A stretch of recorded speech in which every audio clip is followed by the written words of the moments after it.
Welcome to another episode, everyone. Black Ed from Rollin 30's Crip, from Harlem Crip, became America's most wanted Crip. Literally, he terrorized the Bloods.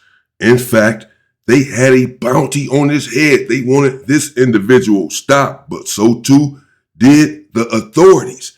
They wanted him stopped. Black Ed from 30's had individuals from all corners chasing him down because he was absolutely terrorizing individuals and had all of Los Angeles in fear. Check this out. They eventually caught up to him and things did not end well for Black Ed. One of those Crip sets that emerged was the Rollin 30 Crips.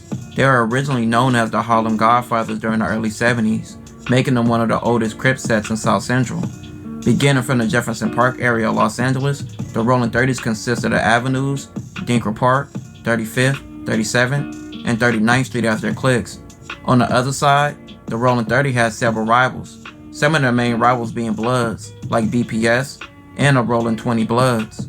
BPS and the 20 Bloods both have a long history just like the 30s, dating back over 50 years ago, becoming Bloods in the 70s. They became one of the Los Angeles deadliest blood gangs in history, with numbers and a lot of reputable members. Being surrounded by a lot of respected Crip gangs, they had to be active. With being so close to distance to the 30 Crips, 20s and BPS would be instant rivals of them. Their war still goes on today, which many lives have been taken from their war. Their war has been documented in documentaries and several books like Rollin 30 Crip Colton C. Simpson's book, Inside the Crips, along with 20 Bloods' book, Terrell Local Right. He published a book called Home of the Body Bags that chronicles his life in the gang during the 80s and 90s and what prison has been like for him during the 2000s. Edwin Smith, also known as Black Ed, was an active member in that war, but he was on the Rollin 30 Crip side. He gained a fierce reputation at a young age. He was known for selling drugs and also being an active shooter.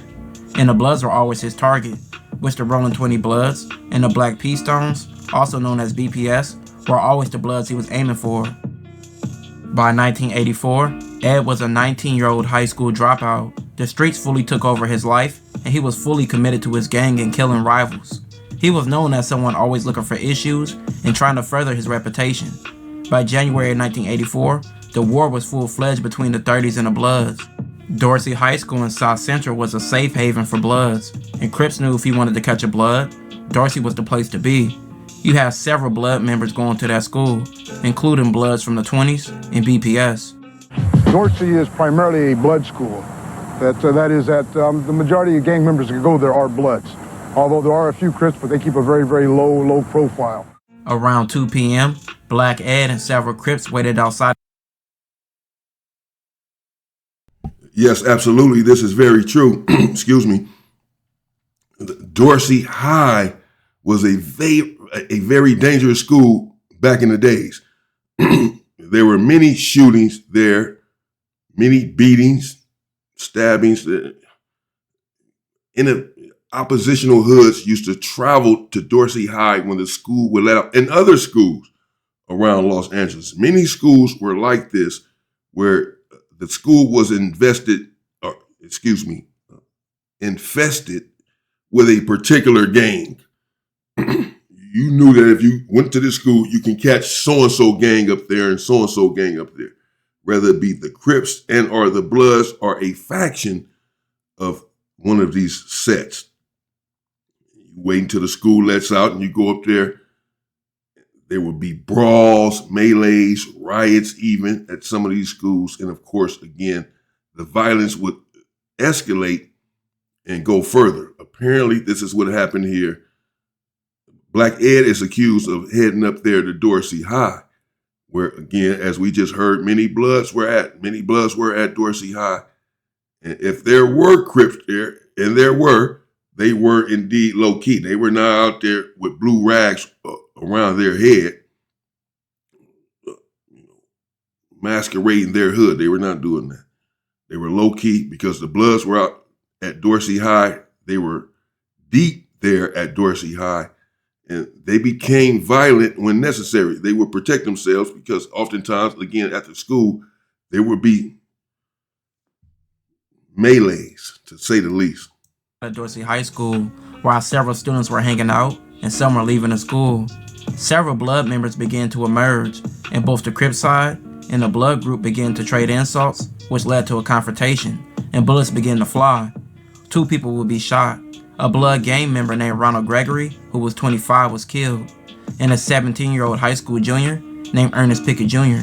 Sad case about this, Ernest was not even a gang member. He was an honor roll student with a bright future. He was also a highly recruited baseball star with several D1 offers. Bring it on! Down to the shop, boy! Bring it on!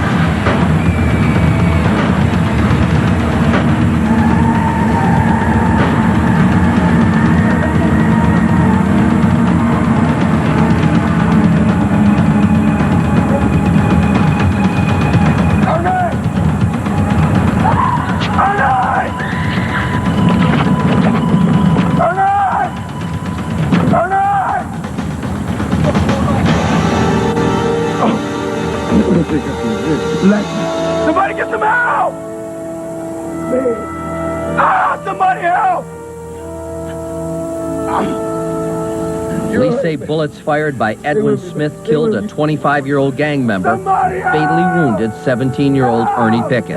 Ernie was shot in the back. Doctors could not save his life. My husband met me at the door and he said, come on in, honey. We have some bad news for you. And I knew it was Ernie. I don't know how I knew, but I knew it was Ernie. I didn't have any idea that he was dead. Chris Harris joined family and friends. In the beginning, the entire community rallied around Ernie's mother and family. The story was big news, and there was a strong sense of outrage. The gangs decided that they would go to school of all places to have a war, to shoot at other people. After several people identified Ed as the shooter, he was later arrested. The incident stunned the student body at Dorsey, where Ernest Pickett was a beloved and popular classmate, but A beloved and popular classmate, and not only that, he was free of gangs, but many innocent individuals have lost their lives in the gang wars and the gang beefs. Many innocent individuals who did not even gang bang, but just lived in the environment, lived in the area, lived in the gang-infested territory, and were trying to make it out. Just their financial situations or their family financial situation led them there to cheaper housing in the ghetto, catacombs and grottos of America. They wanted to escape, wanted to get out, wanted to get away from all of this unnecessary, senseless violence. And before they can even escape, their lives were taken. Many innocent individuals' lives were taken in this homicidal, genocidal gang culture that many individuals represent and continue to represent. Hopefully, we can put these weapons down and stop killing one another. So here you have it. This is Black Ed again. He's accused of this here, going to Dorsey High and letting off shots, shooting an innocent individual in the back and taking his life. You can see he's on America's Most Wanted. He's America's Most Wanted Crip at this time. But there's more. He did not stop there, allegedly. And again, it does not end well for Black Ed, just like it does not end well for most of us who participate in dastardly deeds. Despite the presence of hundreds of witnesses, police could not get nobody to testify. Many later said that they were threatened with violence if they did. Many 30 Crip members were scaring off witnesses, and that eventually led to Ed being released and not being charged for the murders. Student eyewitnesses told police they saw Smith kill Ernie Pickett. It looked like an open and shut case. But when it came time for the preliminary hearing, no one stepped forward to testify. The students were scared to death. Some said they were threatened with retaliation if they spoke up. They just let you know not to say anything. So they didn't have to tell us what they would do. Hurting somebody or killing somebody, it didn't make any difference to them. If they said, don't say anything, you didn't say anything. On April 4th, 1984, the court dismissed all charges against Smith. He was free. Insufficient evidence, the judge said. No witnesses would talk, and as time passed, the case went away, like so many Los Angeles gang murders in that time. He was freed after the 1984 arrest, but he continued in his crime career, police said. Detectives said he was racking up a number of arrests in the years that followed. In January of '93, a woman with a great track record of cracking cold cases was assigned to take over the Manhunt.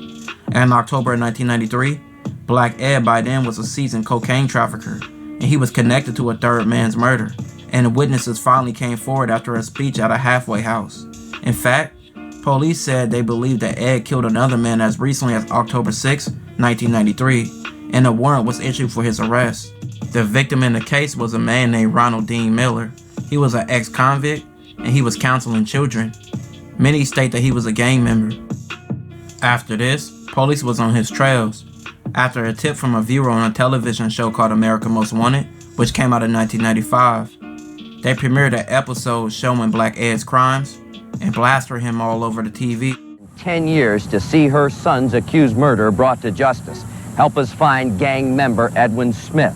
He's wanted on 3 counts of murder. Smith is 29 years old, 6 feet tall, and 185 pounds. May have grown his hair long, maybe wearing a full beard and mustache. Smith has several tattoos.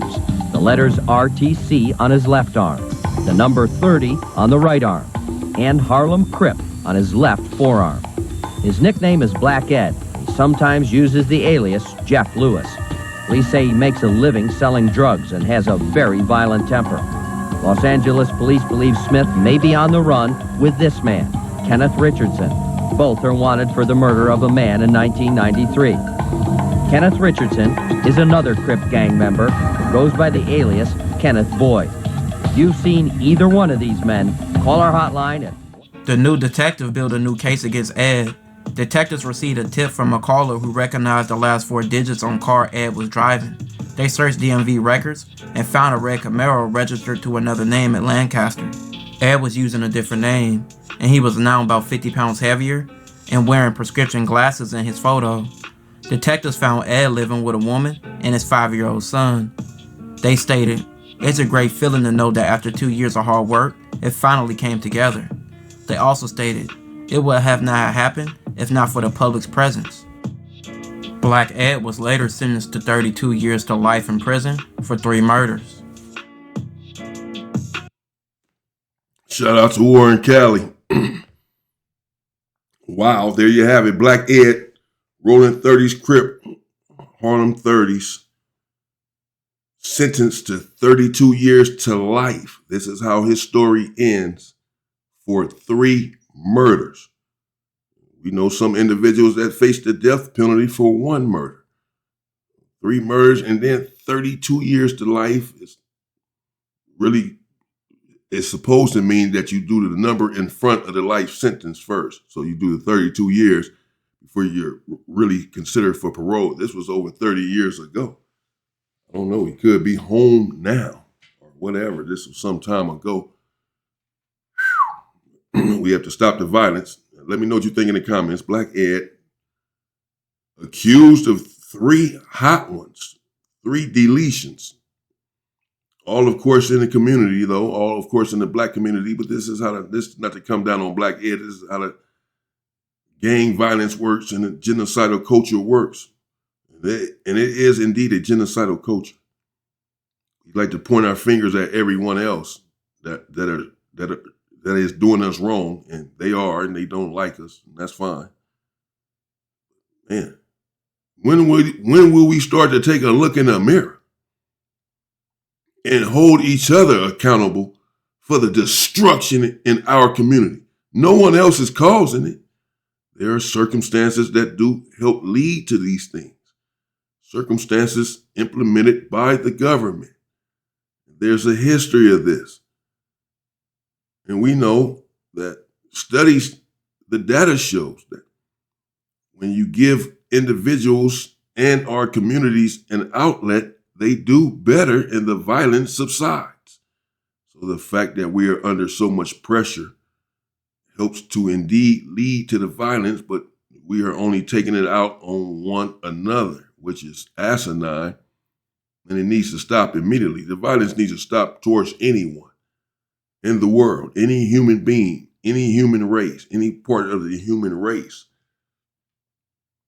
The violence amongst one another we need to put the weapons down immediately. So many people have lost their lives,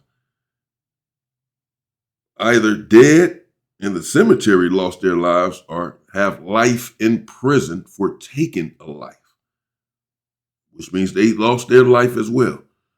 2 birds and 1 stone. We're doing the devil's work for him.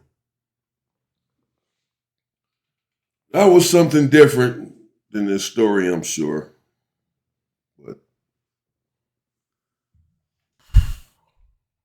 how I feel is depressing to see all of the violence and hatred amongst ourselves.